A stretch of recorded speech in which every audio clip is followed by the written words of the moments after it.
Group, and I'm here with Aaron, Taro, and Sean. Hello. Hello.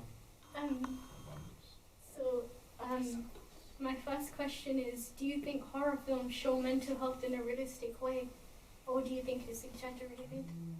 I think they exaggerate it a lot. Like, for example, the movie Scream, they exaggerate the horror elements a lot because no one's gonna go around wearing a Scream mask, stabbing everyone.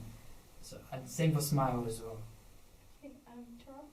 I would say sometimes they do, but it depends what type of horror film, because there's horror comedies and then there's horror thrillers, and then there's the horrors that are very sadistic and they have like spirits and stuff. And real ones as well, like paranormal. Real ones as well. I think they do put in elements of PTSD and hallucinations, schizophrenia, that type of stuff, yeah. Because some horror films are based on true stories about mentally ill people. But yeah, sometimes they do. Sean? Yeah, it can be unrealistic, especially when the characters are really stupid and do some very stupid mistakes as well. Like some characters, yeah, they'd be like, oh, I'm not going there, and it's this specific people that say, yes, go that way, even though they know there's danger and it's stupid. Yeah, and realistically, no one's gonna go that way. Exactly. So I feel like there are unrealistic elements in horror films. Can you think of a film or TV show that handled mental health well, and why? I think the movie Split, about the guy who has multiple personalities. I think they showed like, what's the mental health thing called? Split personality? No, it's something else. Schizophrenia? No, it's like when people have multiple personalities. Oh, some people just call it multiple personality disorder. Yeah, there's a word for it, but it's like different personalities. It shows that really well and how it affects some people in day-to-day life. Yeah, Taro? I would say The Joker, definitely. It's not a horror film, but it has elements of horror because it can put the audience at unease. It's one of those psychological films you see, and you can understand how does this mental, health issue impact this character. And it's like a journey. You get to see the pros and cons of it, and there's many cons that were put onto this film. So I would say, yeah, it's definitely The Joker, for sure. There's not just films that many based on, but it's also like certain scenes that's based on. For example, I could mention The Boys, specifically like when Homelander's in like talking to himself through the mirror. And if you watch the show and know concept of Homelander, you will know that he's very ego and thinks he's above anyone. But then when in that mirror scene, he talks to a different version of himself, and he expresses truly heart that he really cares that he wants everyone to love him and more. Another scene is Spider-Man, Tobey Maguire's one. That's a good one. When Norman Osborn hears a laughing sound, and then he looks back. He looks to a mirror and it's actually Green Goblins, which is himself as well. So there's like two characteristics as well. And another film is Us. That was a sick film. Us as is well. really good. And I feel like the plot twist at the end is very like good as well, because I'm trying not to spoil it, but I just really recommend it. You just won't I've seen expect it. it. Yeah. I need to watch it still. And then watch them after. Yeah, them as well. I need to watch that as well. Us is the one with that family, isn't it? Yes, so is them, but them's a different concept. But them is like psychological. It's scary. Yeah, but us is just like the baseline of them. So yeah. Okay. Have you ever related to a film that struggled, that showed mental health issues, and why? That's gonna take a long time for me to think. But then I know there's one for sure. Did you have you any? I can relate to Joker in a way, because sometimes when you're in an environment, especially secondary school, there's moments where you feel like you're laughing and everyone's just walking past you. So in that way, and sometimes like you can make like illusions where you actually feel you're mad in those times. I can don't- relate to that. Sorry. Yeah. I don't think there's a film for this, but derealization, where like you don't think everything's real. So that happens at some points of my life where I'm thinking, like, I'm just walking through the street and how is this real? How is everyone real? Basically everything. Like, Okay. yeah. I would say, I think for me, it has to be. It's not really focused on psychological issues, but I would say they made Spider-Man 2, because I know how it feels to lose someone, you know, from a relationship, and then you fall into that state of grief. But at the same time, that grief has happened many times, and then it starts to become a part of you. And I would say I'm someone that has spent a long time alone, and I've begun to understand, like, when you spend enough time alone, you become numb to whatever comes at you, like in society. Especially when you deal with bad things every time, you just get used to it, and you're just, you know, not affected.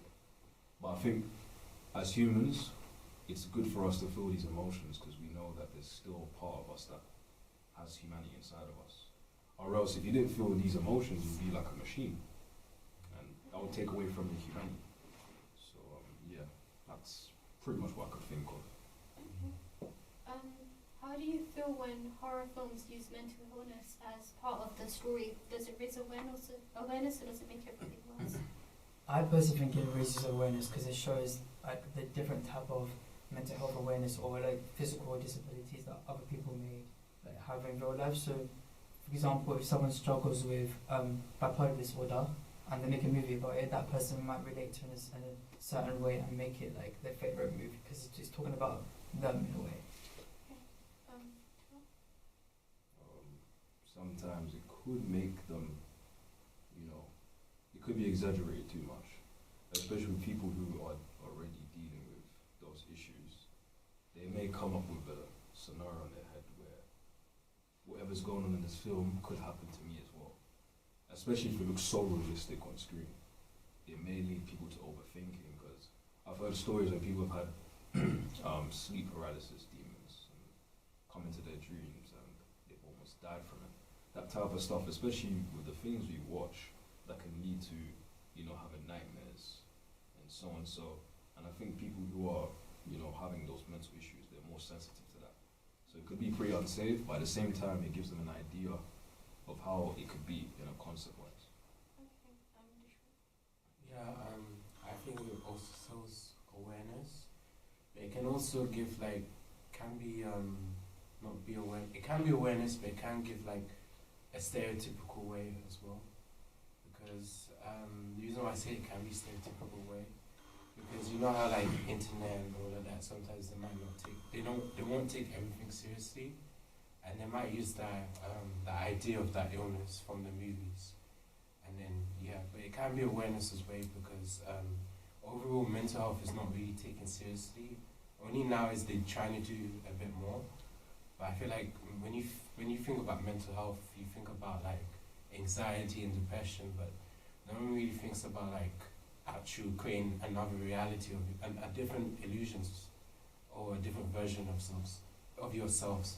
I feel like that's really important, and I feel like that needs to be more addressed, as well as depression and anxiety, because I feel like depression and anxiety, it is mental health, but I feel like illusion, like creating like a different version of yourself or being an illusion, is really serious, and I think it should take more seriously as well.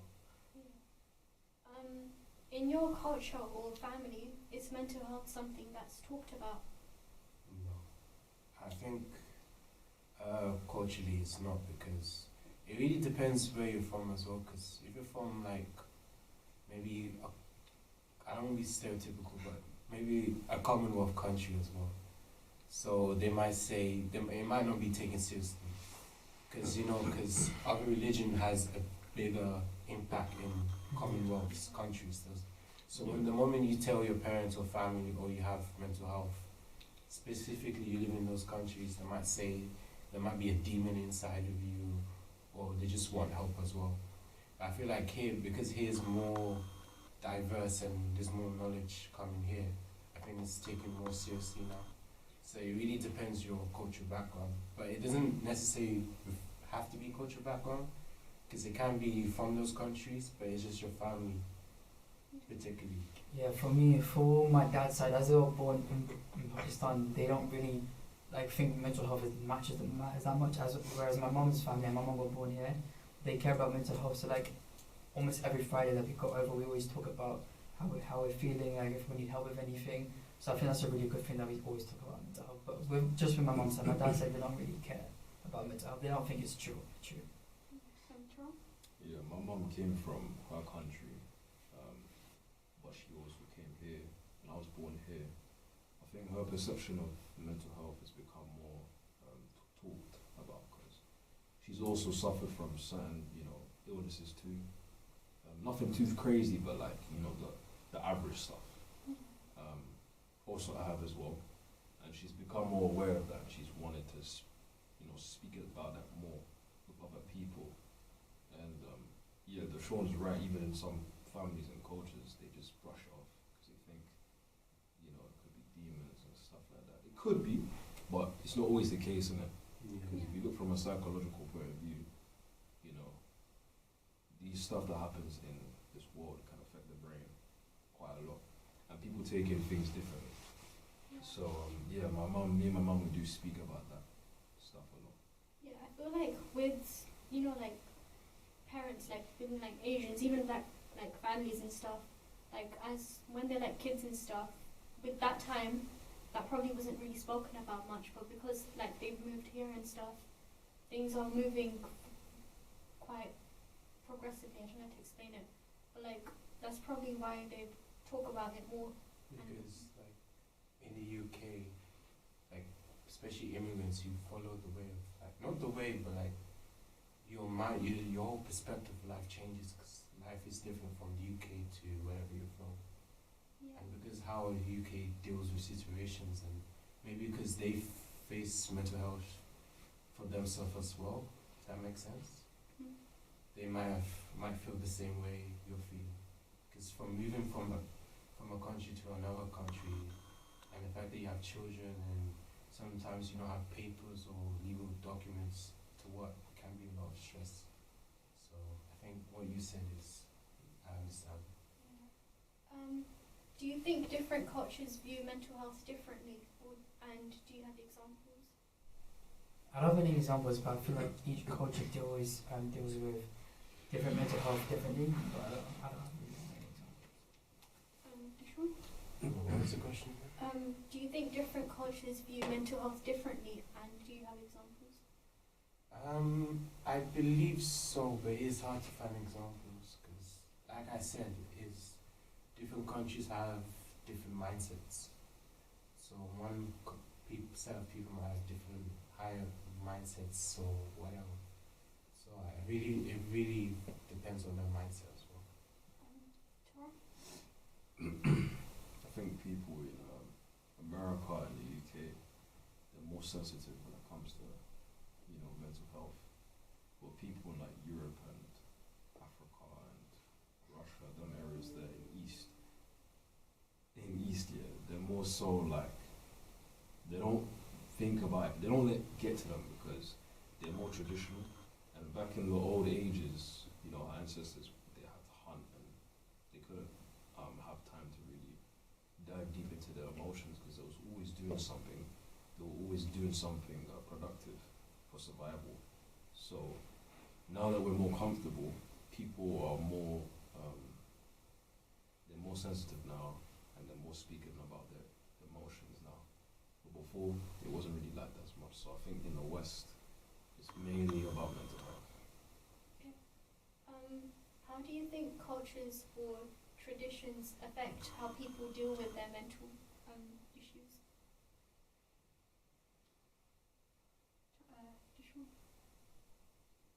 You want to go first?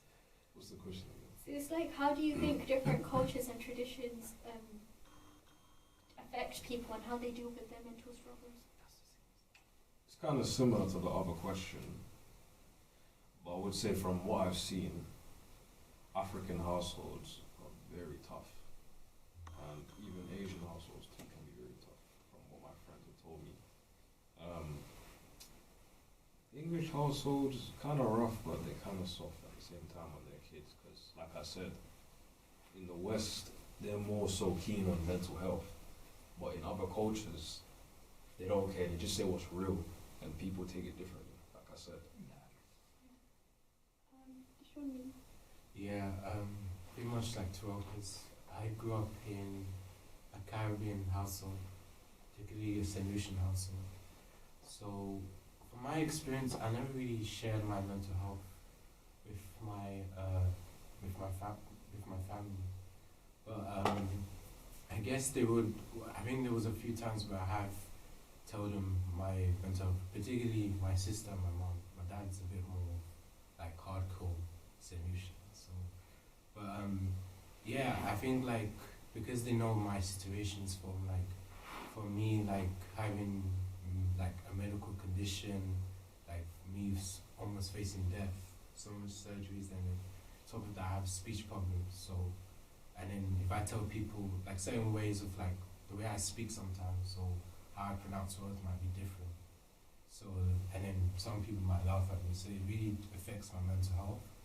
So I'm kind of blessed that I have certain moments where I can talk about my mental health, but just a little bit, not fully.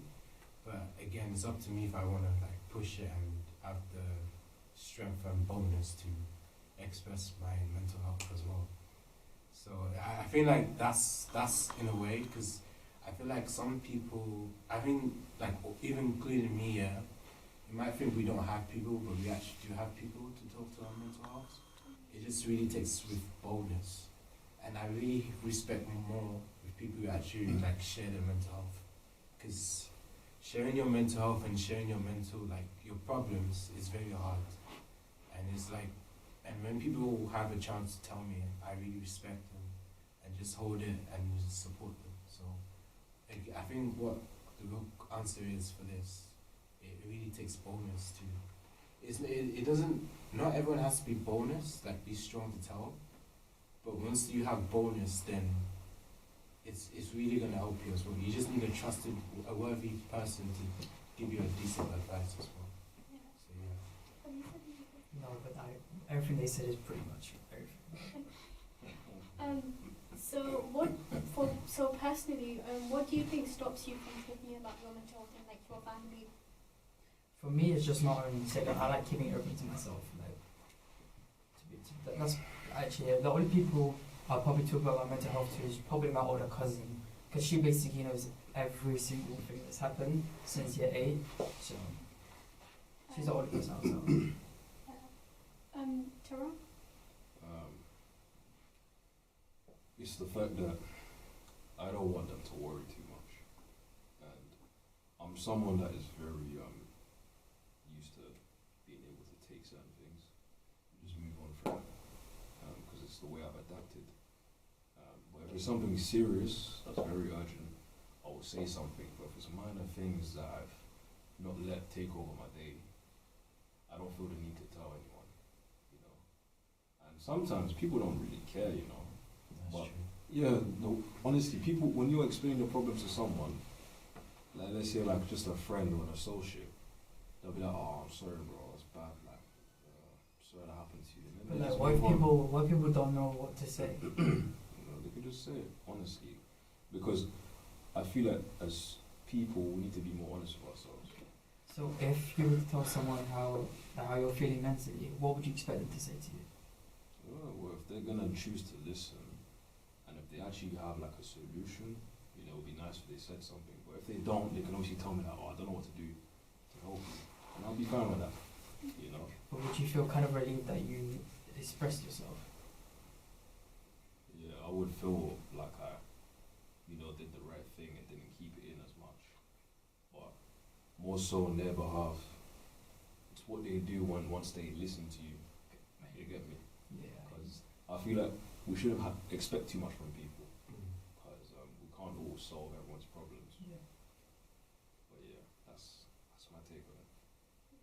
What's the question again? Sorry. Sorry. So what? So Make sure you edit this out though, so it doesn't look like he wasn't paying attention. It's fine. So what stops you from speaking about mental health in like your family? What is your Yeah, I feel like sometimes, yeah, I'm not really someone who always tell what's going on, because sometimes I just hold it in. And then there's moments where when I'm by myself, I just cry alone. So, and sometimes, yeah, it's just like, I don't know, because like I'm someone who's, when I'm close with someone and they need my help, sometimes I don't, not because I don't trust them, but I just don't tell them. But when they need my help, I put away my problems and focus on their problems away. And I feel like that's a good thing, but it can be a bad thing as well, because the more I hold in, the more I'll destroy myself. So, and there's moments where I was really depressed, where I was actually destroying myself without realizing. But yeah, the more I grow and the more I be more honest to people and just even pray about it, because it's not always easy to pray about your mental health, if I be honest.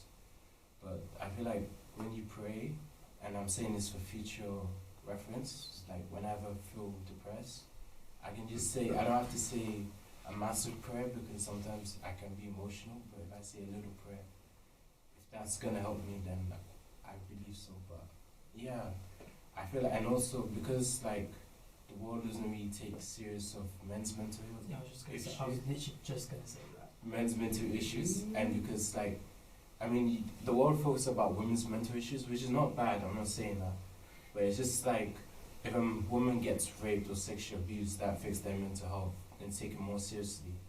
But if a man gets raped or sexually abused, not saying that I've experienced that, but I'm saying that for anyone, it's like it's harder for a man to express their mental issues as well, because of how society is. Yeah. Obviously, men create society, but I feel like the world has, because of this whole women's rights, Black Lives Matter, and all like that, I feel like the world got soft in a way, where they started to focus on one minority, but not focus on the equal minorities. So can we get from a girl's perspective then? Yeah, but hang on. But Oh, what sorry, I I'm feel finished, trying, sorry. I feel finished. but what I'm trying to say is like, even when we have women's rights, Black lives, or whatever rights, it's still good. But I feel like some people want it to be equal, where a man can express his feelings, a woman can express his feelings, and everything's equal. But I feel like equal has no existence in this society, and I believe that as well. So yeah. Sorry, Deshaun, I thought we finished. Okay, so from my perspective, so you were saying that personally, like, what stops us from talking about mental health. So with my family, personally, this is a bit deep, but since like my dad died, our family like kind of closed off a bit, and it's like everyone started like living like separate lives and stuff, and no one's really like close with each other anymore, and that's why I feel like it's kind of not uncomfortable but awkward to talk about it if you just don't really talk at all in the first place. And yeah, I feel like I'm more closer with my friends when it comes to talking about things like that. And yeah, so that's my thing. But the next question is, if our horror... I wanted to add on to what Oh, yeah, Sean was saying still. Yeah, it's true, like, even I was saying this like 2 years ago, there's not really enough recognition for men, because young men our age, we're not really taught on how to deal with our emotions. And that's why most men grow up to be gangsters, criminals, and, you know, bad husbands and boyfriends to whoever they're partners with. Because traditionally, men were taught to be like lead and stuff, but because society has reversed that, now men don't know how to be dependent or to actually find their mental strength again. And like I said before, in the West, we've kind of become more comfortable. And in the East of the world, their culture is more traditional. They're still leaning on to that, which is why they perform better, because of they're not really putting their emotions, you know, in their way of progress. But now, here, people talk more about it, but sometimes it kind of gets in the way of progress. Yeah. Next question. If a horror film focused on mental health in like a specific culture, what would you want to see in it? Say that again. Sorry. Say that again. So, if a horror film focused on mental health in like a specific culture or like community, what would you want to see in it? So from a Pakistani side of family, I would want to see them actually caring and